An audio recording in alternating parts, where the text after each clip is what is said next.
I will let you know I'm kind of losing my voice a little bit, so this will be exciting to see how this goes tonight. 150 chapters on the end times. We're jumping into session 5.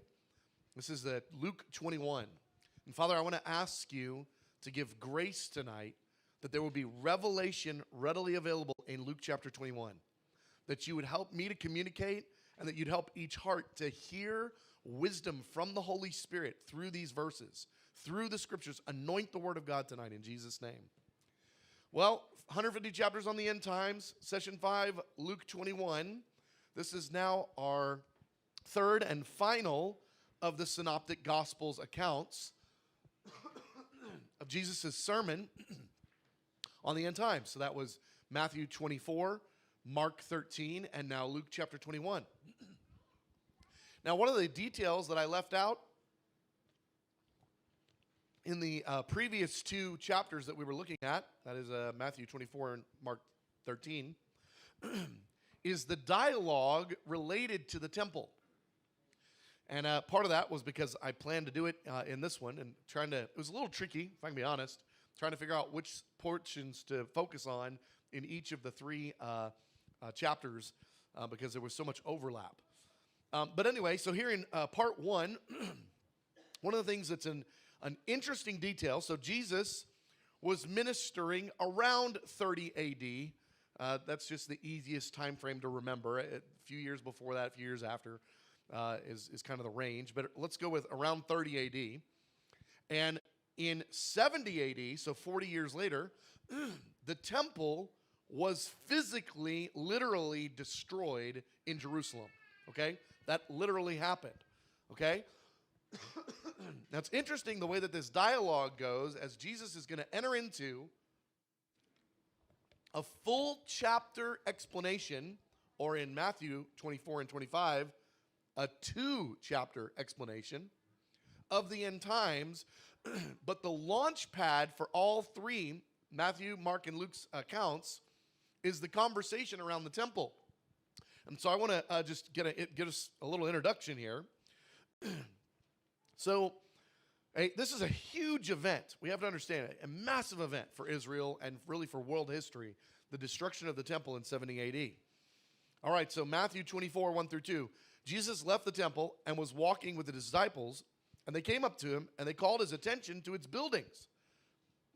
Do you see all these things, he asked? I tell you the truth, not one stone here will be left on another. Everyone will be thrown down. That's the Matthew account. Now the Mark. Jesus was leaving the temple. One of the disciples said to him, "Look, teacher, what magnificent stones, what magnificent buildings," or massive stones, magnificent buildings. "Do you see all these great buildings?" Jesus replied, "Not one stone here will be left on another. Everyone will be thrown down." And then they responded, "Tell us, when will these things happen, and what will be the sign that they are about to be fulfilled?" This is the Luke account. Very similarly, some of the disciples were remarking about how the temple was adorned with beautiful stones and with its gifts dedicated to God. But Jesus said, "As for what you see here, the time will come when not one stone will be left on another. Every one of them will be thrown down." "Teacher," they asked, "when will these things happen, and what will be the sign that they're about to take place?" There's a really interesting series of events that's going on here between what the disciples are interested in talking about and what Jesus is interested in telling them. Okay? They have just been awing over these structures, and specifically the temple. And Jesus is making it clear to them, listen, this temple that you're so enamored with, it's going to be destroyed in 40 years. This temple is going to be completely decimated in 40 years, and it's going to be a national travesty. It's going to be a horrific event. And the disciples say, okay, well, when is this going to happen? And remember, they're believing there is no second coming of Messiah. There's one coming of Messiah, and he's here, okay? They're believing that Jesus is about to lead the world into, the millennial age. That's their perspective. So when Jesus just gets done telling them this temple's going to be destroyed, they're immediately thinking, oh my gosh, that must be like, part of the end time, timeline, all the prophets, they're familiar enough with the end times to know that there are lots of stories in the prophets that haven't happened yet. And so this concept of the signs of the times, the signs that would indicate when the end was drawing near. They're asking a question about the temple, thinking that that's related, or not having really any revelation of the timeline that Jesus is really on here. And so Jesus, he doesn't actually speak to them at all about the temple. He transitions 100%. He just got done telling them the temple's going to be destroyed, and then they say, well, tell us when this is about to take place. And Jesus answers a question they don't ask. He starts to give the end time church the signs of the second coming, not signs pertaining to this temple's destruction at all. Because the temple was destroyed in 40 years later, and all the signs that we see that Jesus is telling us about the beginning of the birth pains, none of those things happened in between the time of Jesus giving this word and the time of the destruction of the temple 40 years later. Because they weren't supposed to, because that wasn't the question that Jesus was answering. Jesus asked them, hey, we want to know the signs of the temple. And Jesus goes, I'm going to give you the signs of my second coming.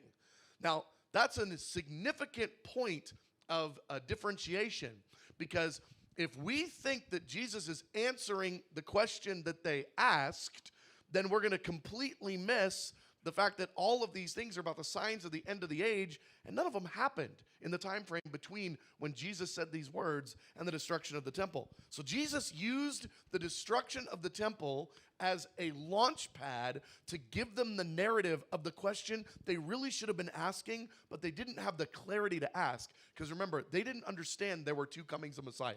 They thought there was just one, and they were looking at it right then. How does Jesus address this misunderstanding?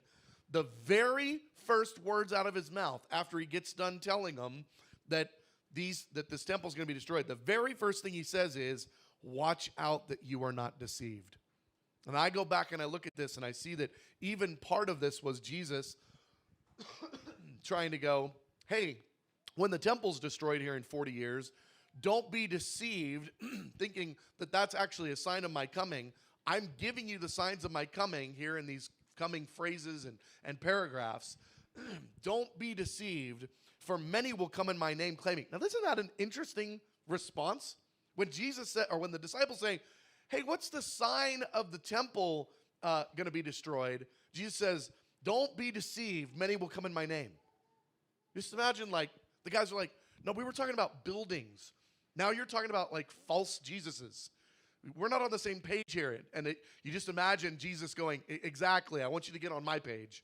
And I want you to enter into the narrative that I'm trying to talk to you about.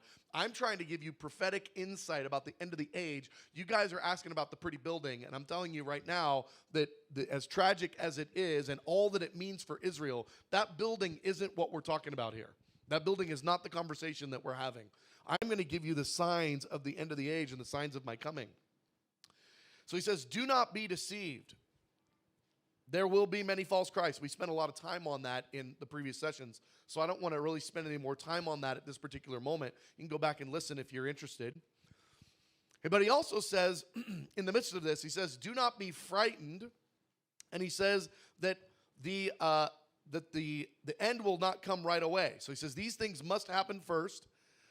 Do not be frightened. These things will happen first, but the end will not come right away. So here he's giving us some comfort. So to the disciples then, and then also to us in the generation that's going to face these things, he says these two phrases that I think are very important. He says, one, when these things begin to happen, and they're going to be terrifying, he says they will be terrifying. You don't be frightened. There will be grace available for you to be a church that's operating in victory with soberness of thinking, even in the midst of terrifying situations.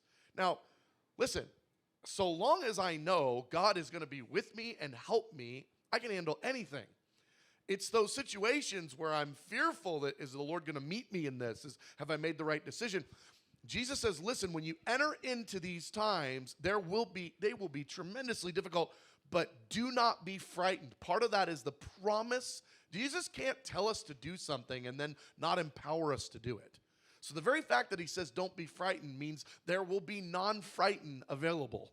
There will be a grace to not be frightened in the midst of that. And part of that is the church pressing into the Spirit, knowing the Lord in those days. But I want to help all of us, especially those that feel like whenever you think about the end times, you get a little bit fearful. Do not be frightened.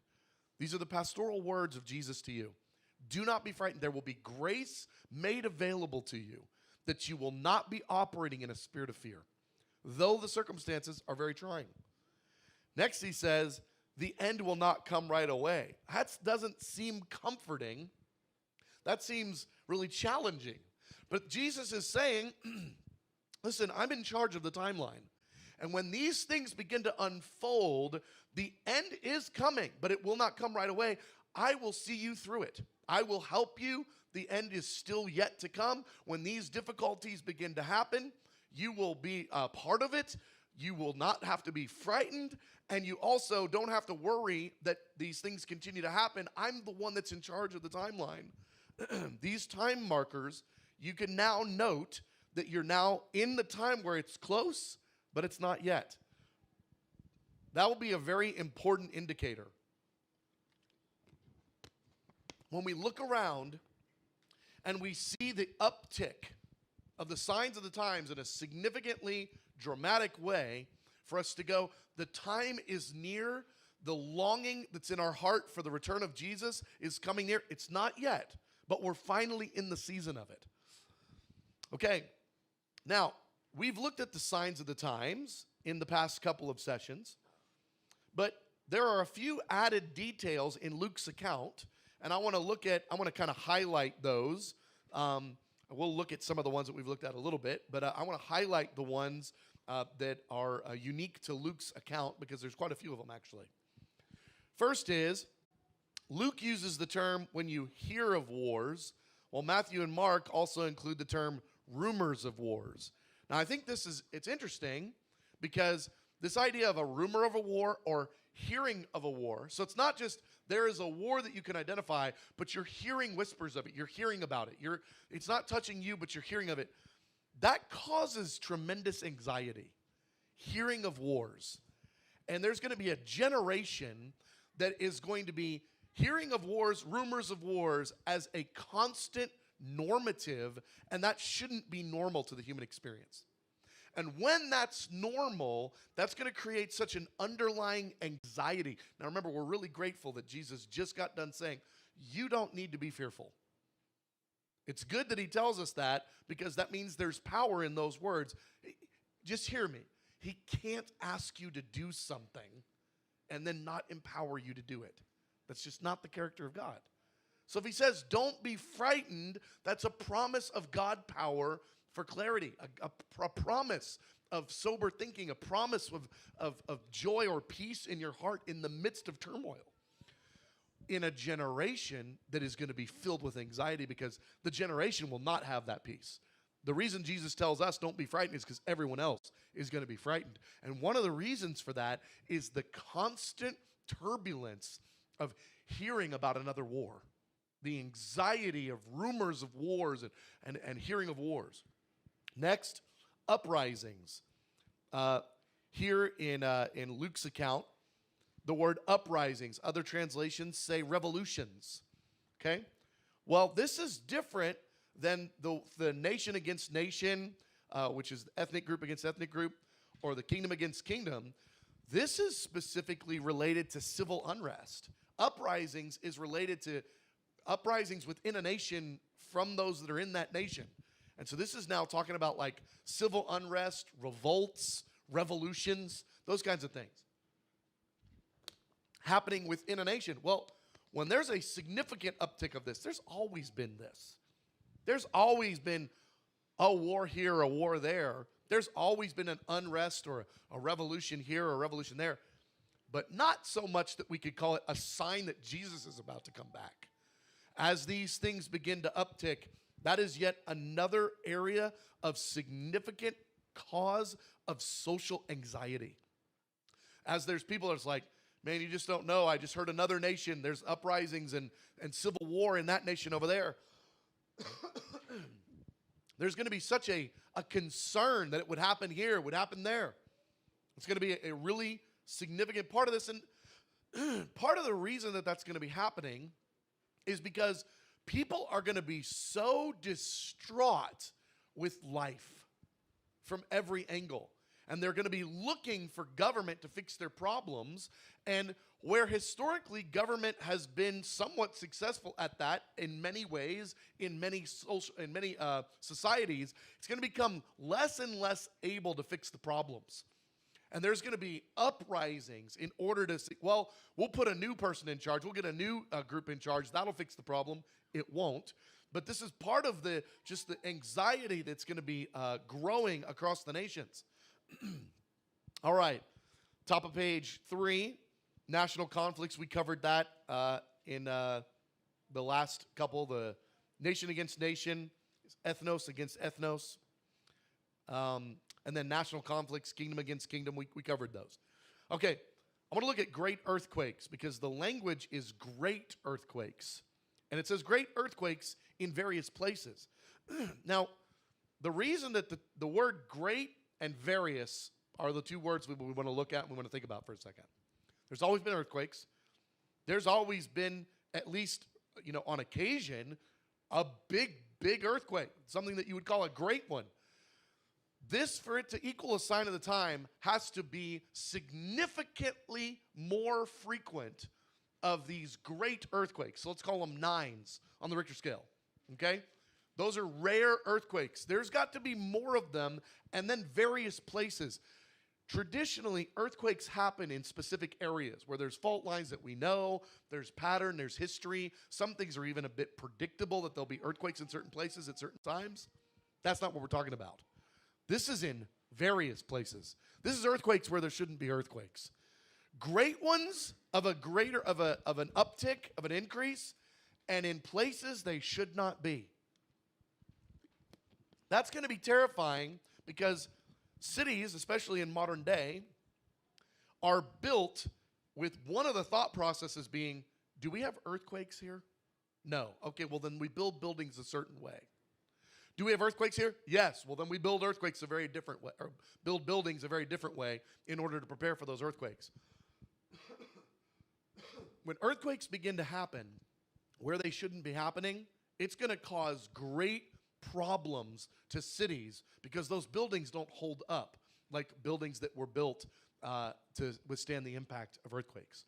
So there's going to be some significant problems caused by that. And then dams that are, holding up rivers and lakes, all sorts of problems. Famines. Currently, if there weren't an increase of famines from God doing something, if there weren't an increase of that, which there will be, but if there weren't, we already have a baseline problem already right now. That's the following. The Earth's population is growing, but its agricultural capacities are diminishing. People go up, food supply go down. For those two things to be happening, even if there wasn't a crazy drought that took out a bunch of grain, we're already on a trajectory for famine because of the increased population, but the diminishing food supply. It's like that is already bad. It's already a recipe for disaster, and yet the Lord will orchestrate significant things, that there will be droughts that cause famines and other things. It's not just drought, it's supply chain issues. You can have a famine if you just have a supply chain issue in our current model of the way that we get food out, not just in America, but globally. There's lots and lots of places that don't have a food supply, but they've got a good supply chain, so they're okay. But what if the supply chain goes down? Ships, trucks, gas prices. I mean, there's a lot of impact points that can really touch the subject of famine. Increase of pestilences. Pestilences are commonly identified as plagues, diseases, epidemics, but it can even include pests, like things that, a locust plague that is impacting things and things of that nature. Those are all really bad, and Jesus, in his Luke 21 account, tells us that there will be a significant uptick of pestilences to the point where we would be able to identify them as a sign of the times. Now, look at a couple more here. Fearful events and great signs from heaven. Both of those were in the list. In fact, I actually want to go back because I want to read the Luke 21 passage here. So it's Luke 21, 9 through 11 on page 2. When you hear of wars and uprisings, do not be frightened. Then he said to them, nation will rise against nation and kingdom against kingdom. There will be great earthquakes, famines, and pestilences in various places. And actually, I think that word great is a carryover for each one of those. I don't think it's just great earthquakes. I think it's great earthquakes, great famines, and great pestilences. And fearful events and great signs from heaven. Now, I want to give us a couple of examples of some biblical fearful events and biblical signs in the heavens, or great signs in the heavens, that don't take place during the period of the birth pains. We know, because we're told exactly when they take place during the Great Tribulation. But what we can do is we can look at the events of the Great Tribulation and we can recognize a pattern of like kind but lesser degree occurring during the period of the birth pains. Jesus gave us the whole analogy of the birth pains. Well, the pains of labor that are during the birth pains are of a like kind to the pushing labor pains that happen when it's time to push the baby out in those final minutes. But my goodness, they're of a lesser degree of intensity and pain and all of that. Well, that's the whole thought process of Jesus giving us the period of the birth pains, that we would look at these things and we go, the things that are going to occur during the period of the birth pains, which is going to last, again, probably a couple decades is my assumption, based off of even the whole labor thought process. Push the baby out. Hopefully that only lasts 20, 30 minutes, an hour, hopefully. Labor pains last maybe a day leading up to it, that kind of a concept, okay? So if it does last a couple of decades, it's good that the pains are not as intense. Otherwise, we wouldn't make it. But for the period of the birth pains, they will be real, they will be intense, but they will be of a lesser degree, but of a like kind to the things that we see during the Great Tribulation. So I think, because we don't have any that I'm aware of, we don't have any great examples, and there probably are some in the Bible that just weren't jumping out to me.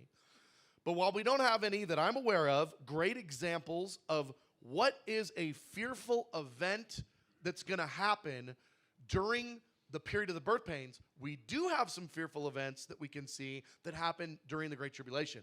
So by looking at that fearful event, we can get kind of an idea of what are the kinds of things, because it'd be like that, but it'd be lesser, okay?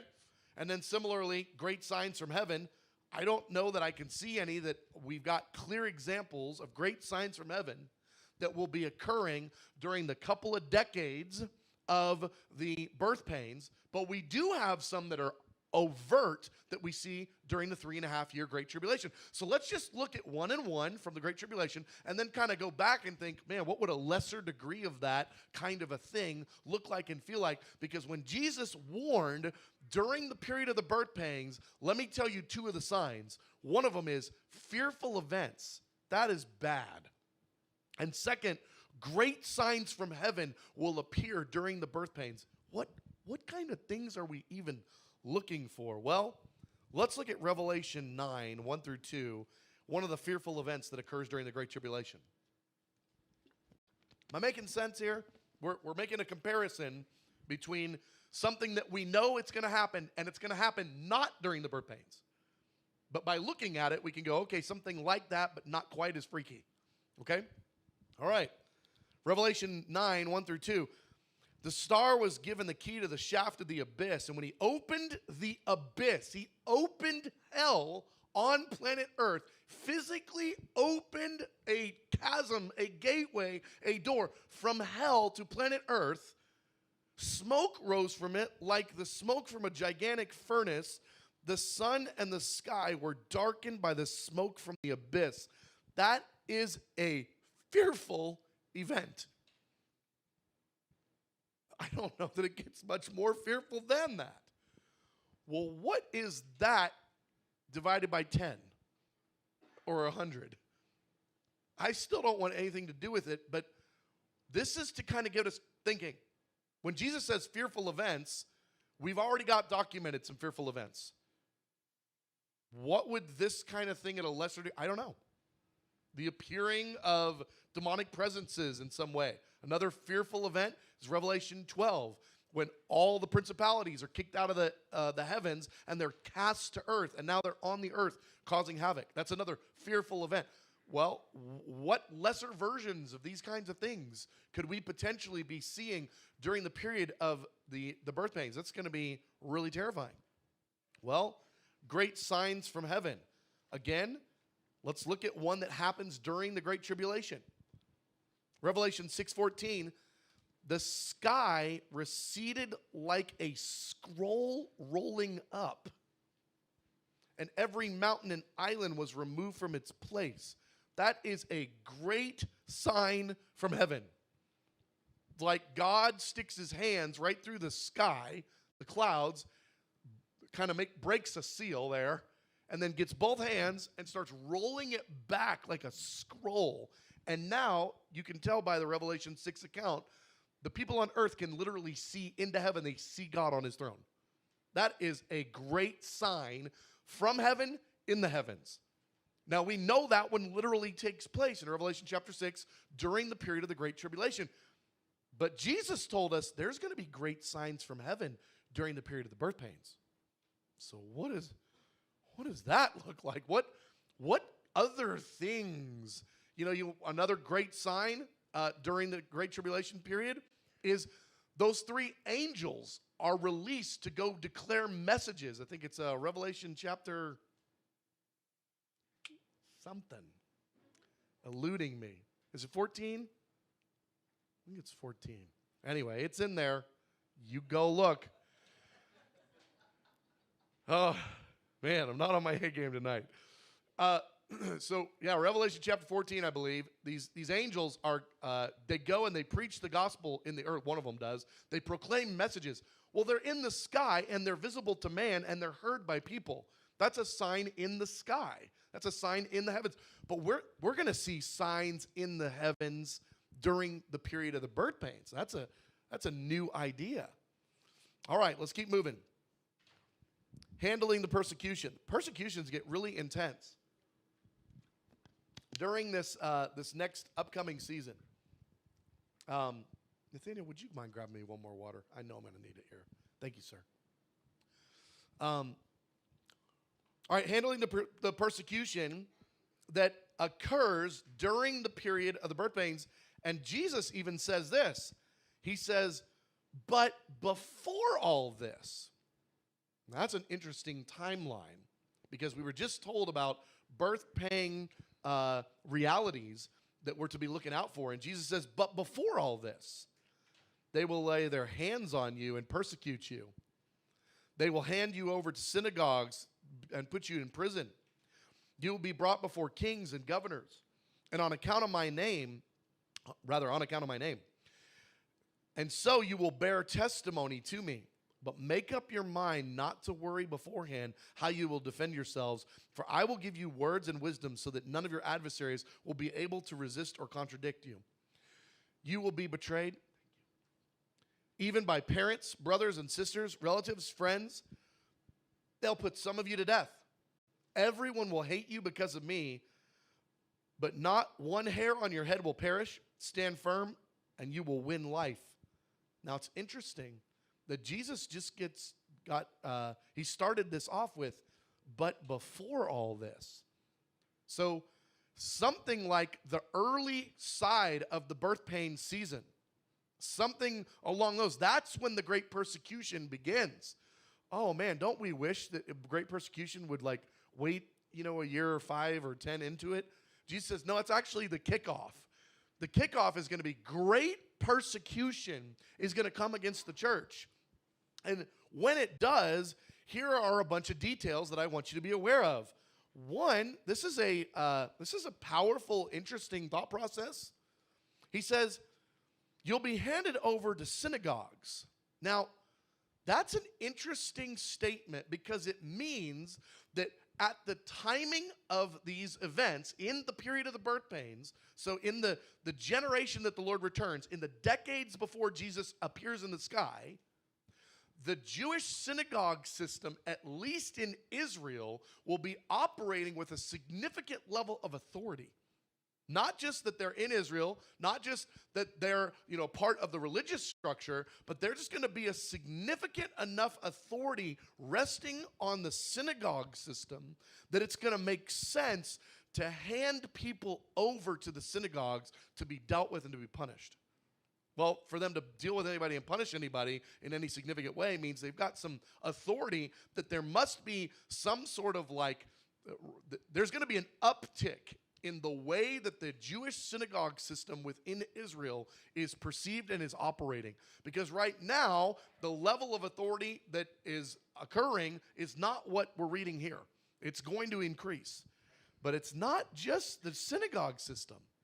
This is another interesting detail. It says, you'll be brought before kings and governors. Now, this is before the Antichrist. We've got a concept of when the Antichrist is in charge and he's got his whole governmental system across the earth, we've got a concept for when Christians are found to be Christians, they're going to have to give an account to somebody in government. But this isn't that season. This is the season that's the beginning of the birth pains. This is still the beginning of the birth pains. So again, I'm just calling it 2 decades out from Christ because I need a timeline. Okay, if 2 decades are like, it's 17 years or it's 26 years. I don't know the number. I'm just trying to come up with something so I don't have to keep saying it, okay?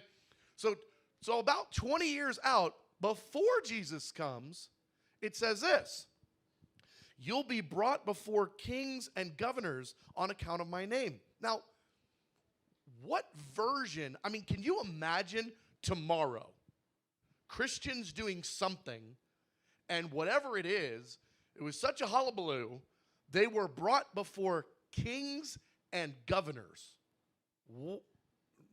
That's impossible. No king or governor would care. Right now, the way things look, this doesn't make any sense. Because right now, in our current structure, if Christians do Christian stuff, the world doesn't even really care. Nobody's paying attention. But a time is coming when Christians will do Christian stuff, and they will be brought before kings and governors. And Jesus says, in order that you would bear testimony to me in front of them. It's not a one-off situation. Jesus doesn't say, and this will happen 3 times to 3 selected individuals. He's trying to give a normal pattern of the way things are going to go for the church. So at a very least, it would be expected that lots and lots of church leaders across the earth, notice he says kings and governors. This is now talking way beyond localized Israel. Kings and governors. This is a global reality.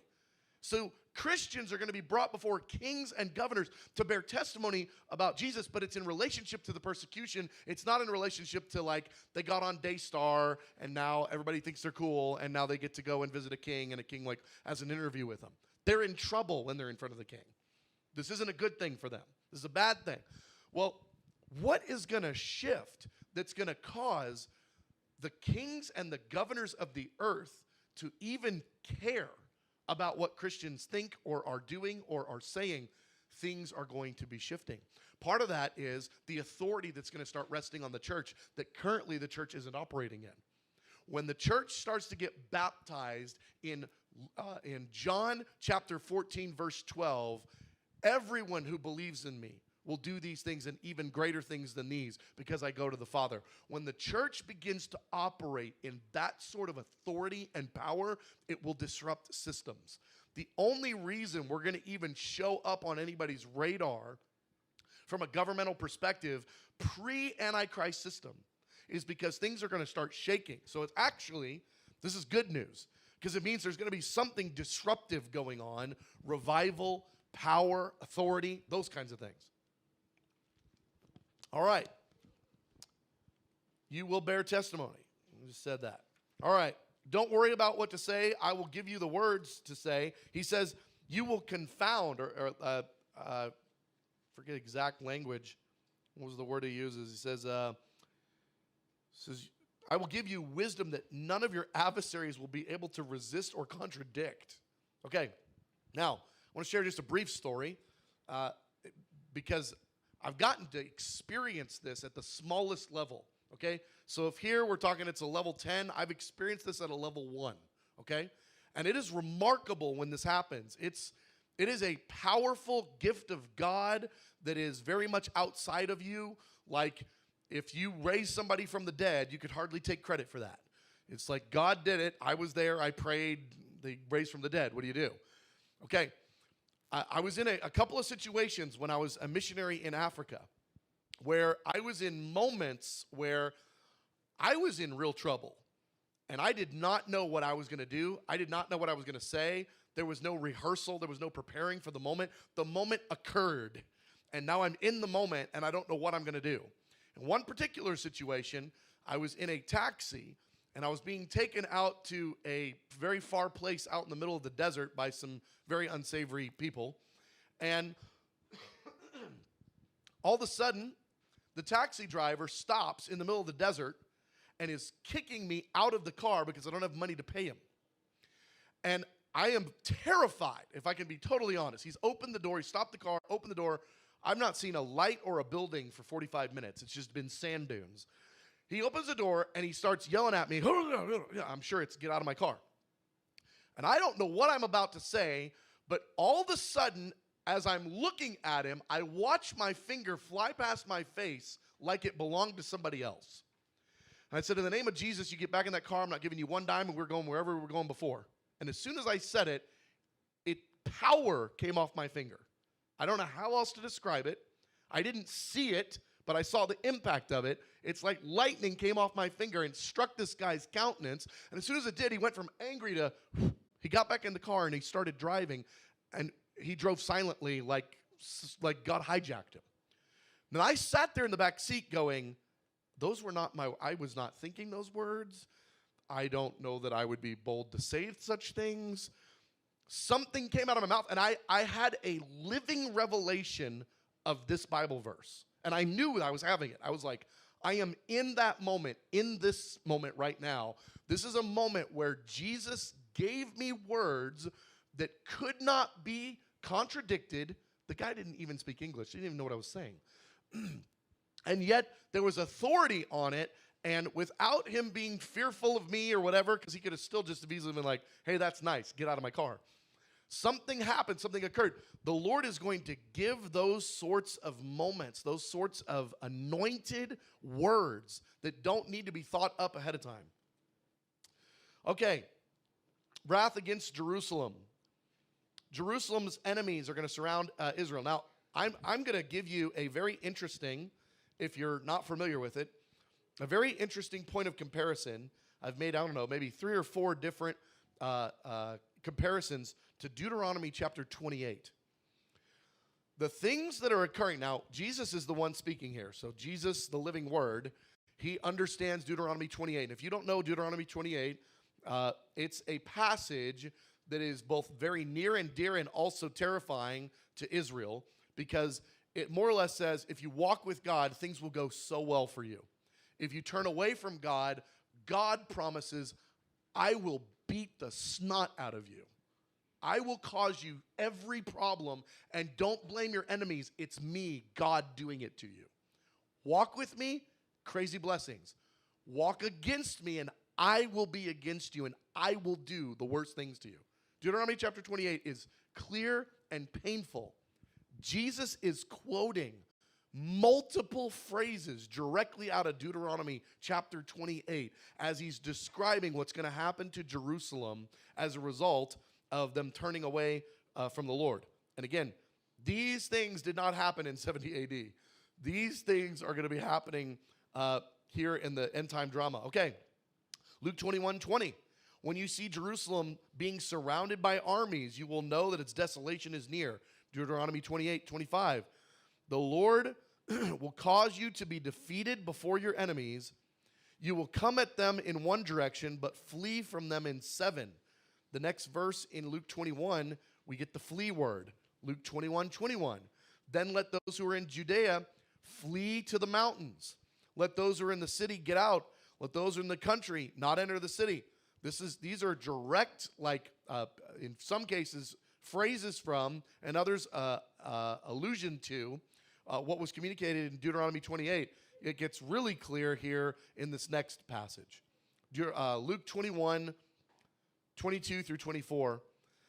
For this is the time of punishment in fulfillment of all that has been written. Now he's talking about 28. He's talking about Deuteronomy 28. How dreadful it will be in those days for pregnant women and nursing mothers. There will be great distress in the land and wrath against this people. They will fall by the sword and will be taken as prisoners to all the nations. Jerusalem will be trampled on by the Gentiles until the times of the Gentiles are fulfilled. Now let me read you the Deuteronomy 28 passage. Just as it pleased the Lord to make you prosper and increase in number, so it will please him to ruin and destroy you. You'll be uprooted from the land you are entering to possess. The Lord will scatter you among the nations from one end of the earth to the other. That is a specific reality that we know is going to be happen under the leadership of the Antichrist in the final generation. There's going to be a scattering of the Jews across the earth in a far greater way than is even the case now. Right now, there's efforts for Jews to make all y'all back to Israel. Well, there's going to be an undoing of that under the leadership of the Antichrist and the whole attack that's going to occur in Jerusalem. Jesus just got done saying, when Jerusalem is attacked, when you see Jerusalem being attacked, and that's the whole abomination, cause of desolation, that's the setting up of the idol, that's the 10 nations that are in alignment with Antichrist surrounding Israel, surrounding Jerusalem specifically. When that happens, Jesus says, flee and flee everywhere. And then Jews are going to be on the run for the next 3.5 years. It's going to be really a trying time. Signs during the Great Tribulation. Look at this. Here's more Deuteronomy 28 quotes. Luke 21:25 through 26. There will be signs in the sun and moon and stars. On earth, the nations will be in anguish and perplexity at the roaring and the tossing of the sea. People will faint from terror, apprehensive of what's coming on the world, for the heavenly bodies will be shaken.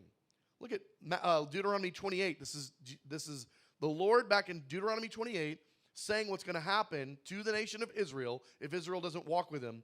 The sights you will see will drive you mad. Deuteronomy 28:34. Deuteronomy 28:66 through 67. You will live in constant suspense, filled with dread both night and day, never sure of your life because of the terror that will fill your hearts and the sights that your eyes will see. These are really intense words. Thankfully, Jesus ends on a bright note, and he says, I want to spare you of all this. Be careful. This is Luke 21, page 7. Luke 21:34 through 36. Be careful, or your hearts will be weighed down. We've talked about this before, but it's such an important detail that we would note that Jesus' admonition for those that are going to make it through the end times, those that are going to be alive in that generation, and those that are going to survive, he says, you need to be careful. He defines what carefulness is in a moment. You need to be careful, or I promise you your fate. Things will be so intense, so anxious, so painful, so hard, that I guarantee you, this is Jesus. This is not like him, putting a word curse on you. This is him telling you the facts of life. He says, I promise you, your hearts will be weighed down by it. Your hearts will be weighed down with carousing, drunkenness, and the anxieties of life. And that day will close on you suddenly like a trap. If Jesus had not begun with, be careful, we would be in such a dark spot at this point. Because he just promised what's going to happen as the rule of the day. He says, however, be careful. For it will come upon all those who live upon the face of the whole earth. Be always on the watch. This is the solution. Be always on the watch and pray.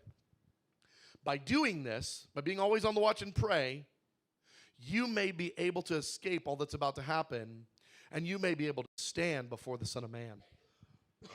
The solution that Jesus gives, and the one that we constantly push here, is watch and pray. Watchfulness includes study and attentiveness. Prayerfulness, it's not a pray every now and then. It's not have a personal prayer life. He is giving the admonition to the believers that they need to be a praying people. They need to be a watching people. I'll just say this. When it comes to the concept of watching or studying, or it comes to the concept of praying, we get so much more accomplished when we do it together than when we go it alone.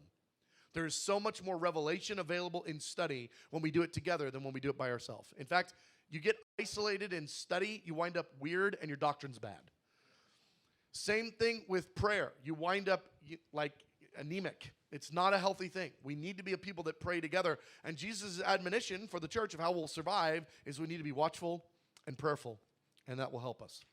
Okay, we're going to break up into groups. At this time, we've got, 4 groups of 8. So if I can get Luke Cooper, Caitlin, Andy, and Christy, all hands in the air real good. All right, Christy, can I get you here? Luke, can I get you here? And then Caitlin's already over there, and Andy's in the back. So let's circle up, get around these people. We'll do about a 15-minute discussion. We got 15 minutes to break up into groups here. Let's have discussion for the next few minutes, and then we'll come back and do Q&A. You want to have groups of about 8 people. All right, we'll go ahead and start with different groups here. So, Caitlin, why don't we start with you, if that's okay? I'll repeat the question so that those that are watching online can hear it.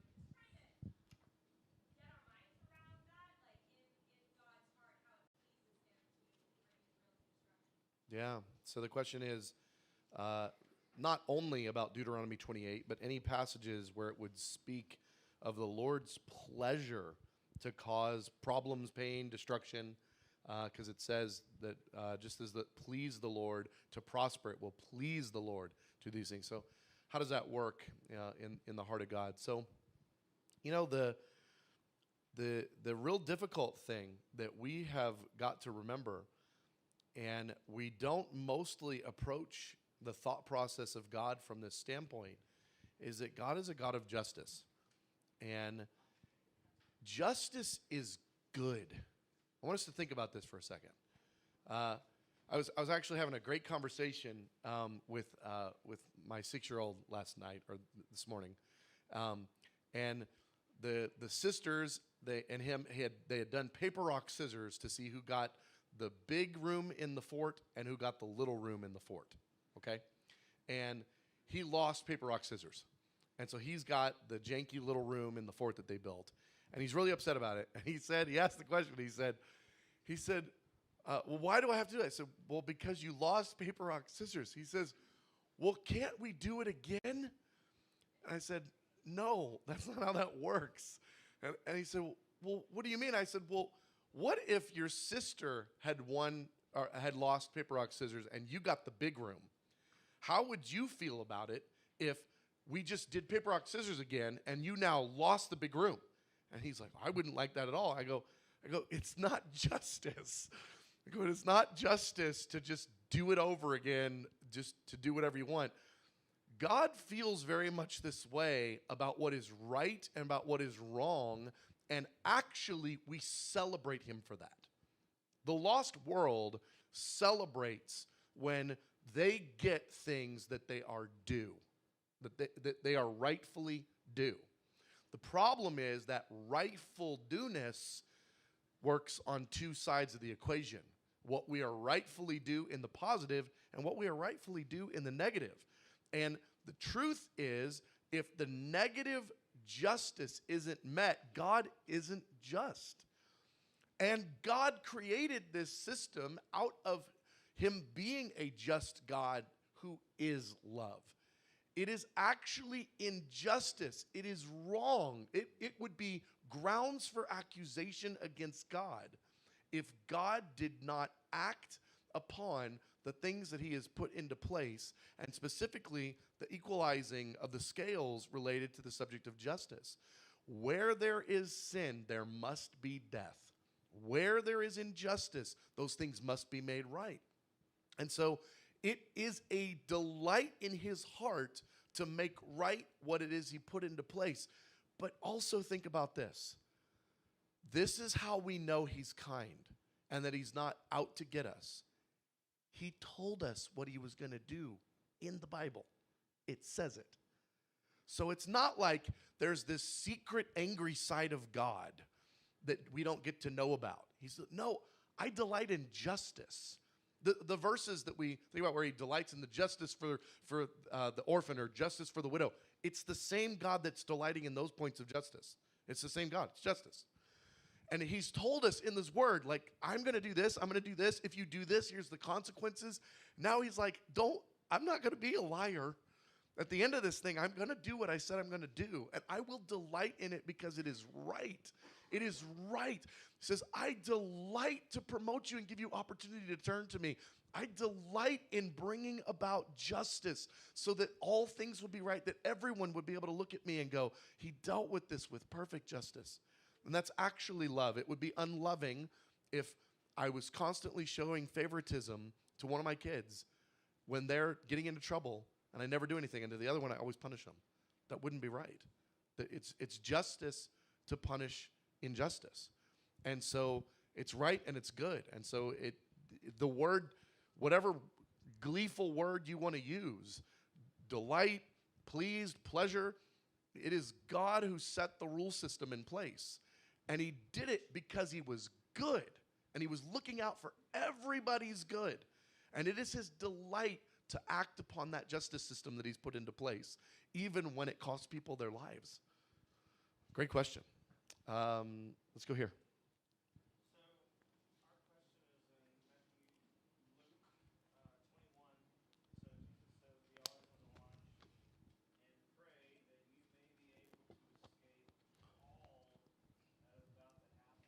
Mm-hmm.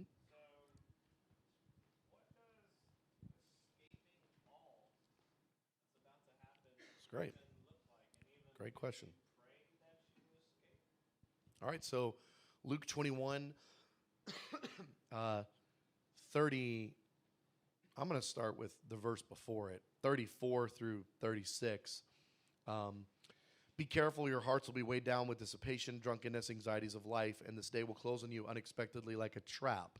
So Jesus has just set one side of the equation. The first side of the equation is this will spring on you unexpectedly like a trap. That's one thing that can happen to you. Then he describes the second thing that can happen to you. He says, "For it will come upon it will come upon all those who live on the face of the whole earth. Be always on the watch and pray that you may be able to escape all." Where did I lose it there? Escape all that is about to happen, and that you may be able to stand before the Son of Man. This is the other side of the equation. He's saying, look, there's two versions of this. The subject is, are you going to get caught in everybody's going to endure this. He just said it. He just made it clear. See, one of the things that's important as we read the word interprets itself. We never get to pick sides. It's never like, well, I believe in these verses, but I don't believe in those verses. That's absurdity. We believe in all the verses. And in this passage, he tells us the whole storyline. First of all, he says, it will come, these events, it will come upon all those who live on the face of the whole earth. All. All will experience this. Now, all will experience it either as a trap, or you can pray that you be able to escape the details of this situation. All of them. So here's what this looks like. If you are prepared and prayerful, then the way that this scenario looks for you will look and feel the exact opposite as it does for those that aren't watchful and prayerful. It will close on them like a trap, or you'll be able to escape. So what does that escape look like? Well, if you know the events that are about to come, if you're prayerful, you're going to be hearing the voice of the Lord. He's going to be helping you endure. There's going to be people that because they didn't know their Bible, they're going to straight up walk right into a seal judgment. They're going to straight walk right into one of those things. But if you're watchful and prayerful, not only did you know it was coming because you were watchful, but prayerful, then the Lord will even help you to know how to navigate that. It will not be a trap to you. You'll actually know how to navigate. The voice of the Lord will be loud, his clarity, his helpfulness. So the navigation of how he helps us with all that is just going to be beautiful. And I love that because I overheard Ryan's comment about the Joel passage related to who knows. The Lord may relent was actually referring to corporate responses to prayer in relationship to the time of judgment. When the people of God will gather together and pray, when they're watchful that it's a time that we need to be really paying attention, and then they'll gather and pray, the Lord brings grace. He pours out in a way that he doesn't pour out on the other people. But everybody's alive on the planet during the same judgment. But there's two ways that people are going to experience that, either as a trap or by his grace and his help through all the circumstances. And so, you can, as a believer, we have the choice to have God's help in all the areas of our life. Or if we choose to stick our fingers in our ear and go, la, la, la, I'm not listening, we can experience all those same exact circumstances without his help. That's up to us. It's about engagement. And he says the way that you engage me is you watch and pray. Excellent question. Andy.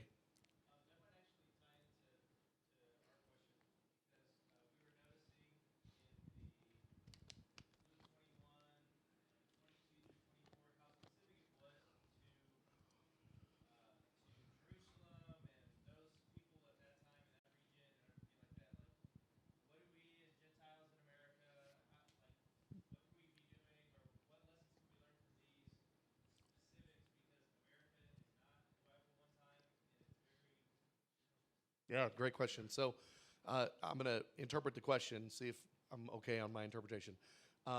So much of what we're reading in this passage, not all of it, but so much of it, is directed at Jerusalem and Judea and the surrounding area.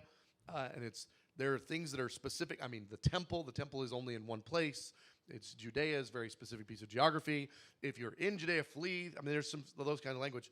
So how do we as Gentiles that live on the other side of the planet, living in America, and Andy's point was America is not listed in the Bible anywhere that we can identify. How are we supposed to take these? Same concept as earlier related to the idea of like kind, but lesser degree.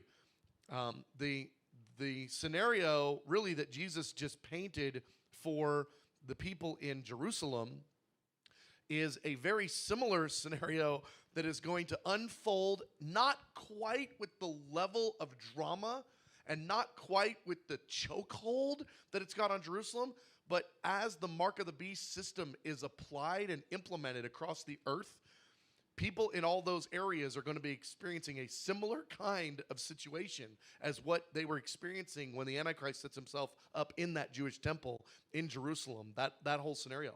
And so like kind, lesser degree kind of a sort of a situation. So the increase of the difficulties, the increase of the persecution, the increase of betrayal, we didn't really get to it. I put it in the notes, but I think one of the greatest pains, maybe the most significant pain that the church is going to experience is actually betrayal. I think when it comes to the end time drama, if bad things are happening around us, we're going to have the peace of God at least is available to us. Even if we lose our own life, we know the promise of the resurrection. Even as we lose a friend, as painful as that is, they're kind of laughing at us now because they're up there, we're stuck here. But the process of betrayal is one that Jesus makes really clear, and he goes through all the relational dynamics. And I think that subject of betrayal is going to be such a massive one that I'm not sure I can think of something more painful than somebody we've been running with. That's not a them, it's an us. It's Judas. It's the 12th guy. He's been there all the time. It's like, well, if it was good enough for me to have a Judas, I'll make sure all of you guys get to experience similar situations at the end so that you can really know the ache that was in my heart that day. And there's going to be betrayal of children to parents, parents, children, friends, family, neighborhood, all that kind of stuff. So So there's a ton of lessons. We take all of these lessons, even the ones that are specific to Jerusalem, even the ones that are specific to, to Jerusalem, to the church in Jerusalem, to all the different details. We take those concepts and we're able to see exactly the concept, but then we like, kind, lesser degree throughout the earth. And I will say that most of the passages that are in the end times are not specific only to Jerusalem. A lot of them are global. I mean, we looked at Isaiah 24 a couple weeks ago. It's such a global judgment passage. Most of the end time passages are not hyper focused on Jerusalem. They're the global story. And so the reason I bring that up is because we don't need to look at a few passages that are only speaking about this little group of people in this place and go, well, what do we do with that? Instead, we look at the whole narrative and then go, okay, the whole narrative applies to all of us, which in this passage where Jesus got done talking about Jerusalem, Judea, then he ends with, oh, don't forget, all this is going to happen to everybody on the whole planet. So it is a whole planet sort of a scenario. So great question. Over here.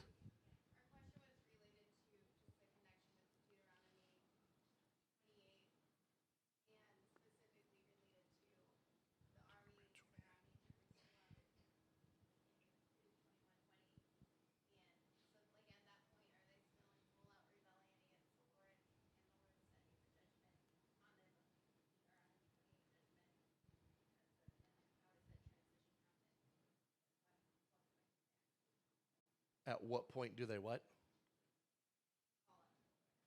Oh, okay, yeah, great.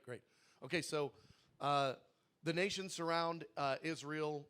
That's unfortunately a very common end time theme. I mean, it's one of the more common end time themes. Is the nations surrounding Israel at the end of the age, and the nations at the very beginning of that are going to be the 10 nations that are in league with the Antichrist that we read about in Daniel, we read about in Revelation. Those 10 nations are going to surround Israel in order to help force the Antichrist in to Jerusalem for him to be able to set himself up in the temple. The question that Chrissy's group was asking, and correct me if I'm wrong, was, okay, so at that point then, Israel is still in rebellion against God, right? Yes.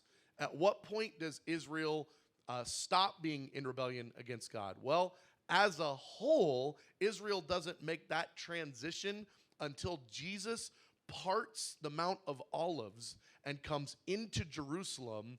We read that in Zechariah, that he parts the Mount of Olives and he walks into Jerusalem as the triumphant leader in order to come against all the nations. 100% of the nations of the earth have now gathered in a big army in order to fight not only Israel, but to fight Jesus.